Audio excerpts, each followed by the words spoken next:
Class तो होगा।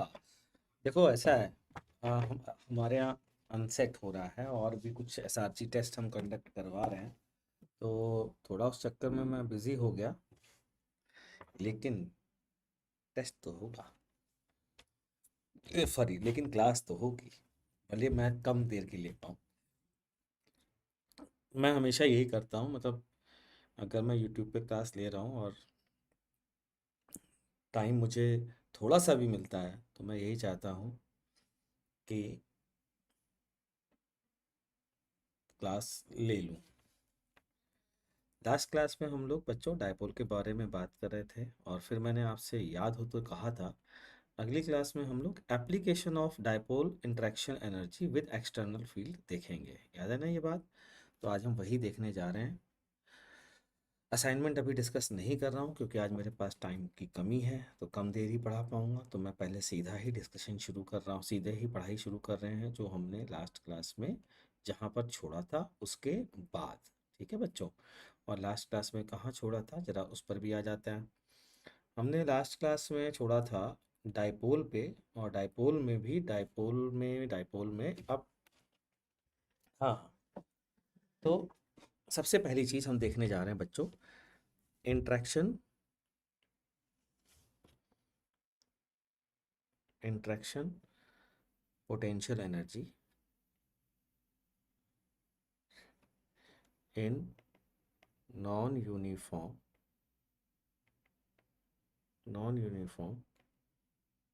Electric field for a point dipole.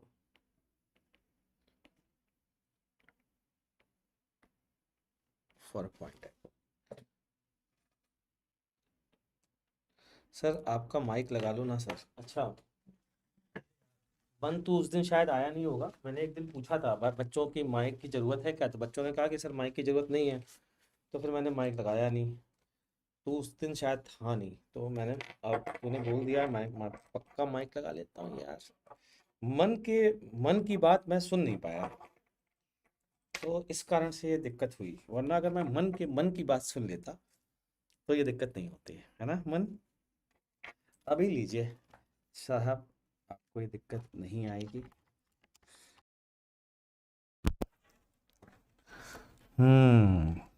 Fundamentals of physics. तो interaction energy in non uniform electric field for a point dipole. बच्चों point dipole के लिए अभी भी इंट्रैक्शन एनर्जी का फॉर्मूला -p.e ही होता है। ये खुशी की बात है। सर आपके एनएससीपी टेस्ट सीरीज में सिलेबस में इलेक्ट्रिसिटी, इलेक्ट्रोस्टैटिक एंड कैपेसिटर नहीं लिखा है। अबे लिखने के मार दे गोली यार, पूरा सिलेबस आएगा, टेंशन मत ले तू। लिखने को छोड़ दे, अपने दिमाग से निकाल दे, लिखने पे ध्यान मत दे।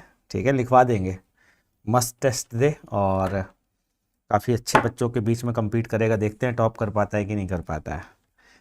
तो -p.e ये फॉर्मूला स्टिल वैलिड रहेगा। पता है क्यों? मैं बताता हूँ क्यों, ध्यान देना।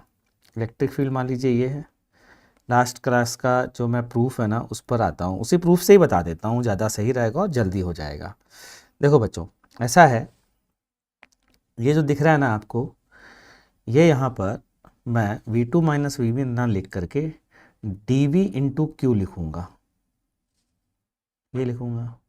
ठीक है, फिर d cos थीटा को लिखूँगा dx इधर, और इधर लिखूँगा q dx।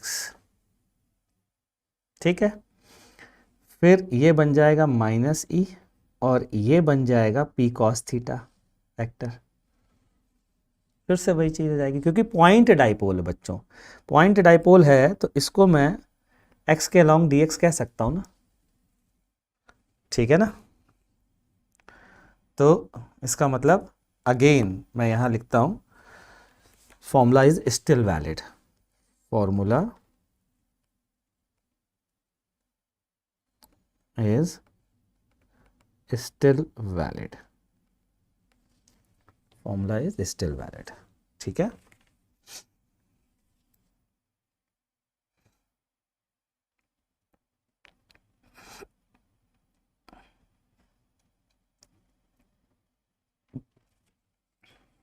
ठीक, चलिए अब आगे बढ़ते हैं।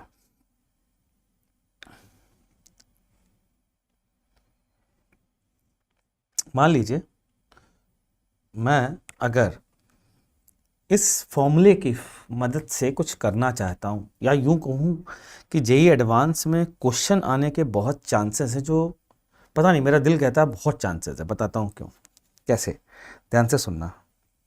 मान लीजिए मैंने यहाँ एक पॉइंट चार्ज रखा बच्चों, ठीक, ध्यान दीजिएगा ज़रा, ये एक पॉइंट चार्ज रखा, ये पॉइंट चार्ज, ये फिक्स है, ठीक। और यहाँ पर ना एक पॉइंट डाइपोल है, ये पॉइंट डाइपोल है।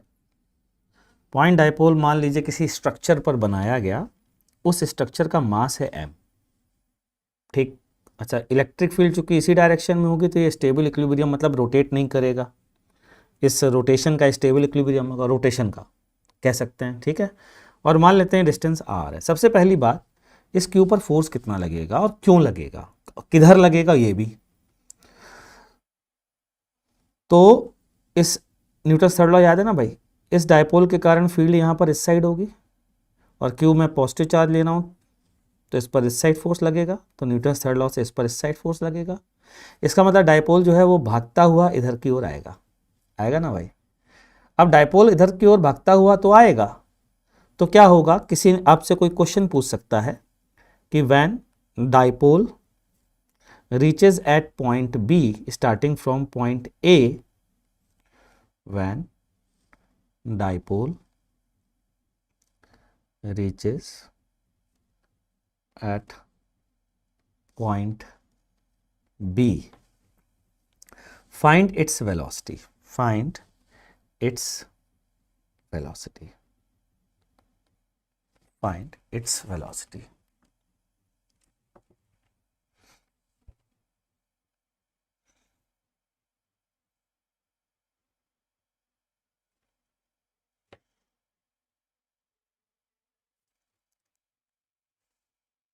when dipole reaches at point B, find its velocity, ठीक।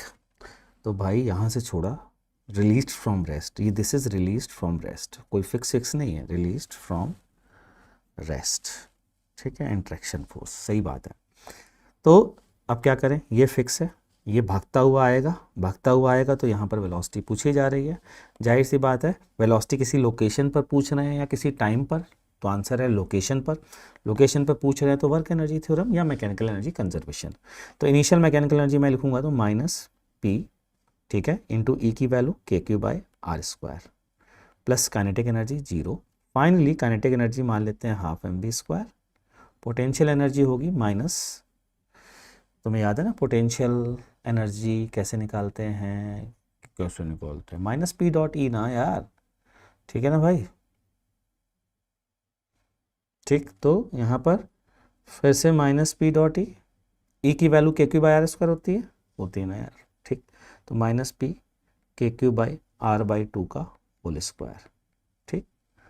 बस यहाँ से हाफ एम वी स्क्वायर बराबर ये आ जाएगा 3 q p upon r square. तो यहाँ से v की वैल्यू आ जाएगी under root 6 upon m r square, m r square,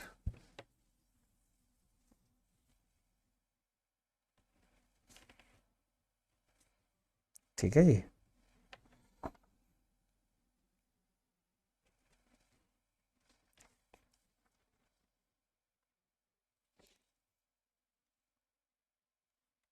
समझ में आया। अगली चीज बच्चों,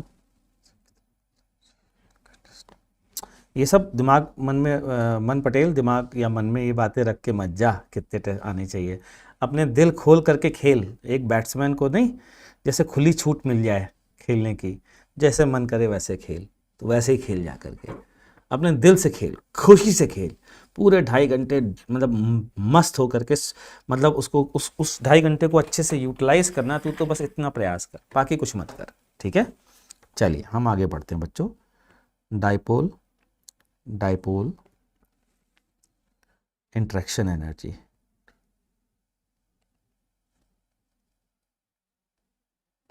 डाइपोल इंट्रैक्शन एनर्जी, ठीक। तो मान लीजिए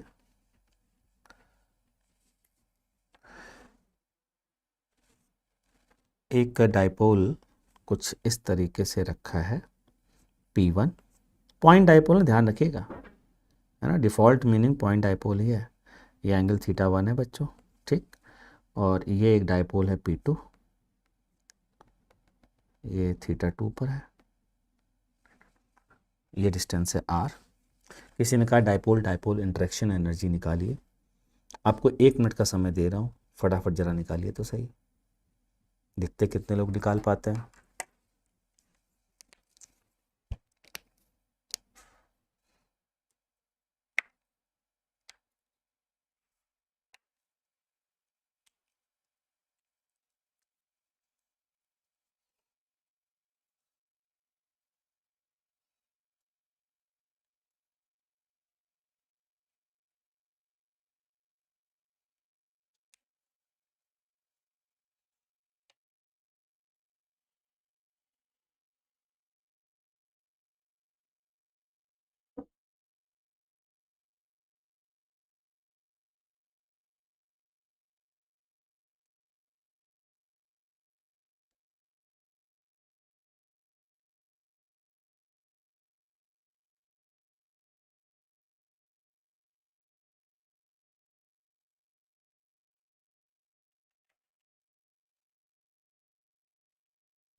डन।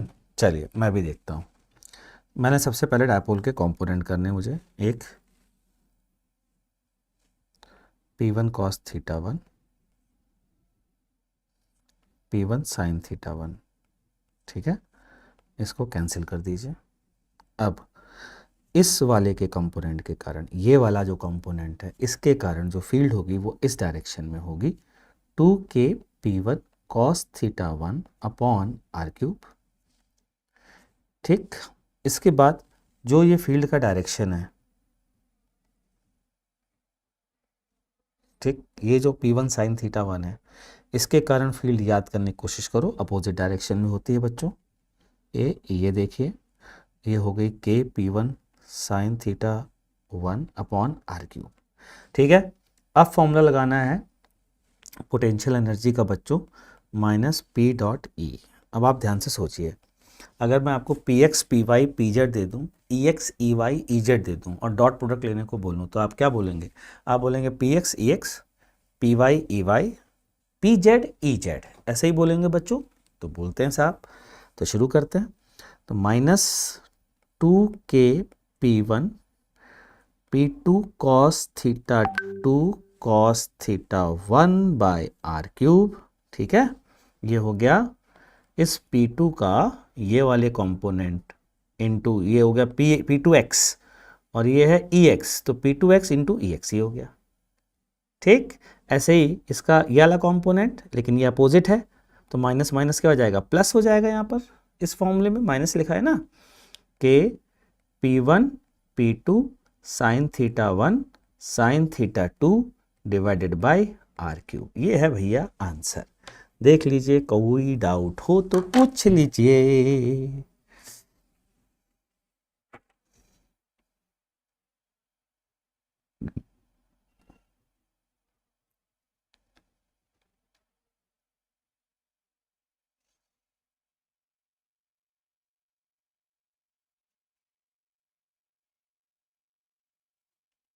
हाँ बिल्कुल सही कह रहे हैं, इस एनर्जी को डिफरेंशिएट करके फोर्स निकाल सकते हैं, बिल्कुल सही कहा। तो अगली चीज है force on dipole in non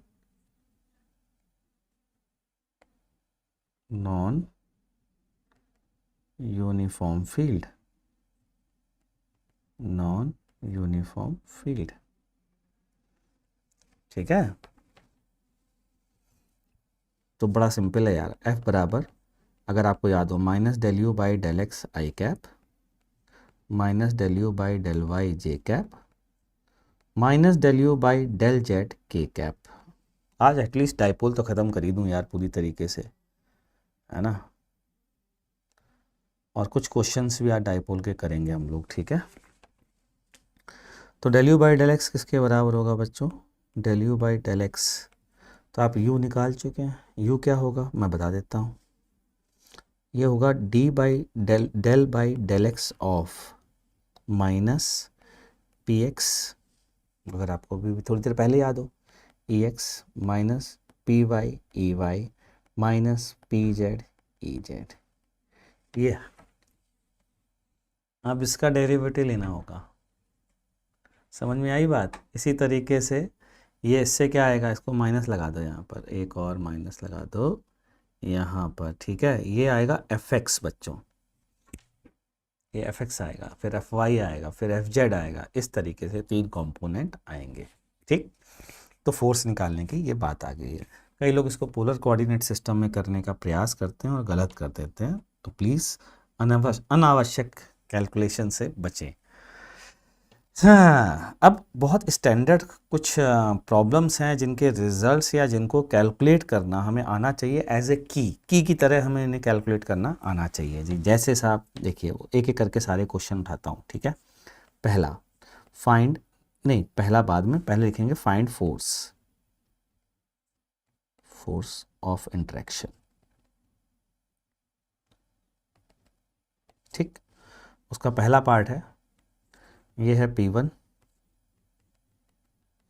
ये है P2, बीच की डिस्टेंस है R, पॉइंट डाइपोल में ध्यान रखिएगा। दूसरा ये है P1, ये P1 ऐसा, ठीक है, और ये है P2। तीसरा ये है P1, ये है P2। या पहले ले लेते हैं सेम डायरेक्शन में और फिर ले लेते हैं अपोजिट, तो अपोजिट लेने की ज़रूरत नहीं, अगर सेम वाला आ जाएगा तो अपोजिट वाला भी आ जाएगा। चौथा बड़ा इंटरेस्टिंग सा क्वेश्चन है, ये इनफाइनाइट लॉन्ग वायर है, इसको चौथे को ना दूसरे पेज पर तुम्हें दिखाता हूँ सर, लेकिन उस एनर्जी को डिफ्रेंशिएट कैसे करेंगे। अरे as a function of X और as a function of Y पहले लिखेंगे किसी जनरल कोऑर्डिनेट सिस्टम में, उसके बाद डिफ्रेंशिएट करेंगे, ठीक। जनरल ध्यान रखिएगा, स्पेशल मत ले लीजिएगा, मतलब ऐसा मत ले लीजिएगा कि डाइपोल को एक्स एक्सिस के लॉन्ग रख दिया, नहीं, जनरल के लॉन्ग, वरना सही नहीं आएगा। चौथा है इनफाइनाइट लॉन्ग वायर है ये। सर आवाज़ साफ़ नहीं आ रही है, यूसी गेम जोन कह रहे हैं आवाज़ साफ़ नहीं आ रही है, बाकी लोग बताइए भाई। तो ये है लैम्डा चार्ज डेंसिटी का इनफाइनाइट लॉन्ग वायर, ठीक है। ध्यान से सुनिएगा भाई, यहाँ पर डाइपोल ऐसे रखा है, ये आर डिस्टेंस पर। पांचवा भाई, बाकी लोग बताओ यार, यूजी गेम जोन वो तो बता रहे हैं, बाकी लोग का कुछ नहीं आ रहा है, बता दो यार प्लीज़ कमेंट सेक्शन में। फिर से इनफाइनाइट लॉन्ग वायर साफ आ रही है मुझे तो, ठीक है।